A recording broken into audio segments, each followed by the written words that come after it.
Tahu saya gimana Gus Dur. Ya memang Gus Dur itu ketua Yayasan Simon Peres, benar. Oh, dia dapat dana, iya betul. Untuk membuat hubungan diplomatik dengan Indonesia, dengan Israel, betul. Tapi sampai wafat dia nggak buat. Itu cerdasnya Gus Dur. Dia malah harus. Gimana bisakah dibuat hubungan diplomatik antara Israel dengan Indonesia? Bisa, kata Gus Dur. Tapi susah, Sulit, memerlukan waktu yang lama. Nah ya udah kita mulai ya, Dimulai tapi tidak pernah dimulai dan tidak pernah terjadi. Udah diproses sudah, tapi ya begitu tetap nggak bisa.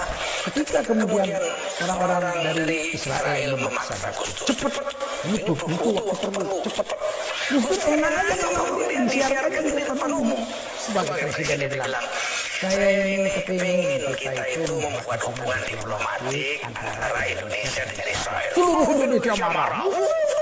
Oh, katanya dia nggak setuju. Mereka itu belum mau, perlu waktu yang lama, kata Gus Dur. Akhirnya Israel sampai sekarang belum pernah ada hubungan diplomatik. Nggak cerdas itu orang seperti itu. Itu orang cerdas. Apa orang itu cerdas? Kita yang belum nyambung gitu. Saya tidak membela membabi, bukan memang kenyataannya begitu. Bisa, tapi nggak jadi. Ya memang susah. Dicoba, ayo coba ngomong. Dia ngomong. Indonesia protes tuh, kan tidak bisa semudah itu. Sampai dia wafat sampai sekarang, Indonesia belum punya hubungan diplomatik dengan Israel. Ini hal seperti ini. Tidak semua orang bisa. Saya nggak bisa. Saya nggak bisa seperti itu. Saya orang Medan. Orang Medan apa kau? Kenapa? Kita selesai di luar. Saya nggak pandai begitu-begitu. Itu butuh orang-orang pilihan juga. Apa bisa sampai seperti itu? Tapi jangan diragukan Cintanya Gus Dur terhadap NKRI dan terhadap agama. Dia itu satu kelebihan yang jarang orang dapat. Apa yang saya sampaikan kepada anak muda yang tanya ini lagi? Dia itu pemurah, ya Allah. Pemurah. Orang minta langsung dikasih, diberi. Nggak mikir tuh, bahkan kadang-kadang Gus uang belanja istrinya dikasihkan ke orang untuk makan. Coba bayangin.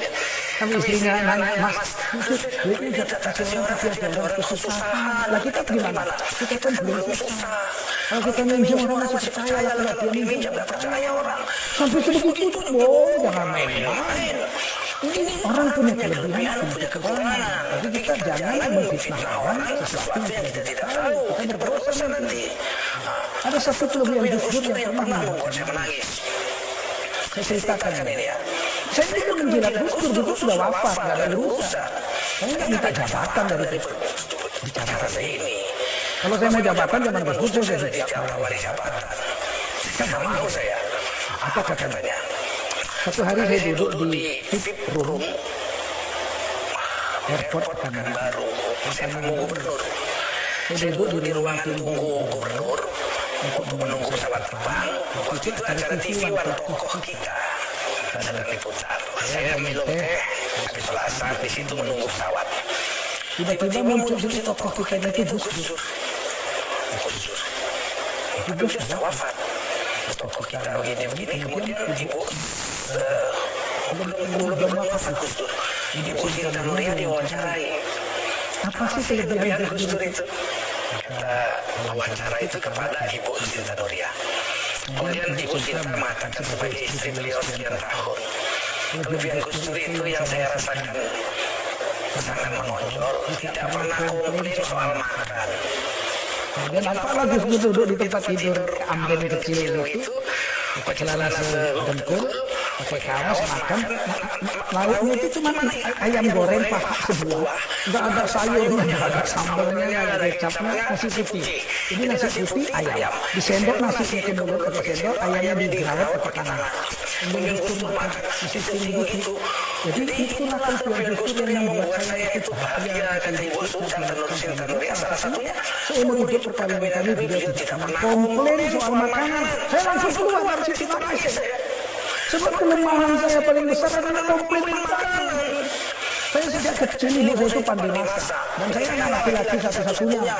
Perempuan 6, laki-laki 1. Saya makan juga nggak dimanja. Pakai gulai, pakai ini, namanya Melayu. Ikan dorong, gulai, sambal. Saya keluar. Istri saya balikin. Sejak kali itu biasanya rebus-rebus. Sempat saya bilang satu hari makanan ini makanan kambing ini saya bilang. Tapi istri saya nangis. Loh, kami orang Melayu lemak-lemak gak lapar. Dia lalap-lalap. Tiap hari lalap-lalap rebus. Bengkel juga saya keluar saya ambil handphone. Saya telepon istri saya di Jakarta. Saya bukan baru. Jadi, iya bang, pulang deh. Tapi sedang nunggu pesawat. Bapak mau nangis. Sebenarnya saya minta maaf, adik. Saya selama ini selalu komplain soal makan. Pernah saya bilang makanan kambing. Kadang-kadang saya banting juga meja gitu. Suka saya makanan gak enak. Saya minta maaf. Itu saya bilang, abang saya bang. Abang tidak apa-apa. Nanti abang jatuh dari terbang. Enggak, saya setelah main buang tabiat. Orang mau mati itu tingkahnya aneh-aneh. Saya tidak buang tabiat. Saya baru dengar Gusdur. Ibu Santa Maria diwawancarai. Ternyata kelebihan Gusdur tidak pernah komplain soal makan. Saya jadi teringat Rasulullah itu mengatakan dalam hadis, saya tahu hadisnya. Jangan komplain soal makanan. Kalau enak kamu makan, kamu puji. Kalau kamu merasa nggak enak, jangan kau caci. Tapi jangan kau makan, jangan kau caci. Saya mencaci makan kalau saya tahu hadis. Saya pikir itu kan cuma Rasul yang bisa buat. Ternyata Gusdur bisa buat. Ngapain mesti belajar tidak komplain makanan kok sampai jauh-jauh nunggu sahabat Nabi atau zaman Nabi? Zaman sekarang aja ada ya. Saya bilang gitu, maafkan saya janji. Saya tidak akan komplain lagi makanan padamu. Sampai dia kata saya pulang di istri saya, ya Allah, menonton itu iya. Saya kan punya TV di rumah, nonton TV. Tapi di room itu ada televisi. Pas TV-an toko kita.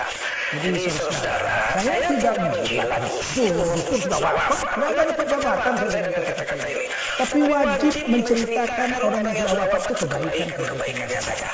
Haram menceritakan aib orang yang sudah mati. Karena orang yang sudah wafat itu telah sampai kepada perbuatannya. Kita ceritakan baik-baiknya aja. Gusdur itu orang baik, cucu orang soleh, anak orang soleh. Jadi demikian. Mudah-mudahan ada manfaatnya pertemuan ini. Terima kasih atas pertanyaan saudari kita tadi. Dan semoga kita bisa bersangka baik kepada tokoh kita, Ki Haji Abdurrahman Wahid atau Gusdur. Ya, cucu daripada pendiri NU, Nahdlatul Ulama, Ki Haji Hasyim Asy'ari, yang memang kadang-kadang statement beliau atau perbuatan beliau itu tidak sampai ke akal kita kecuali kita bertanya kepadanya. Banyak yang bisa saya ceritakan tentang Gusdur, tapi tidak mungkin terlalu panjang ya. Tapi banyak hal-hal kontradiksi yang menggegerkan masyarakat itu tanya kepada beliau.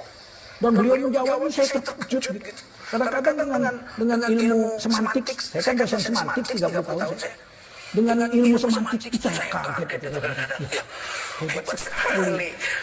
Sahabat saya ini inilah mudah-mudahan ada manfaat. Berhentilah kita sangka buruk kepada orang yang sudah wafat. Kalau masih hidup boleh kita kritik langsung. Sekeras apapun kritik kepada pejabat negara boleh. Karena itu dilindungi Undang-Undang Dasar 1945. Asal jangan sangka buruk. Kritik aja silakan atau nanya. Kalau jelas tanya, kita tanya. Soal dia jawab atau nggak jawab, bukan urusan kita. Kita sudah nanya, kita sudah sampaikan. Kita tulis surat terbuka. Biar dia baca, dia jawabannya dibaca orang. Dia jawab syukur, dia jawab, kita sudah sampaikan kewajiban kita. Undang-Undang 45 pasal 28 ayat 1, 2, 3 dan seterusnya menjamin tiap warga negara untuk berkumpul dan bersuara mengeluarkan pendapatnya. Wallahu a'lam bishawab.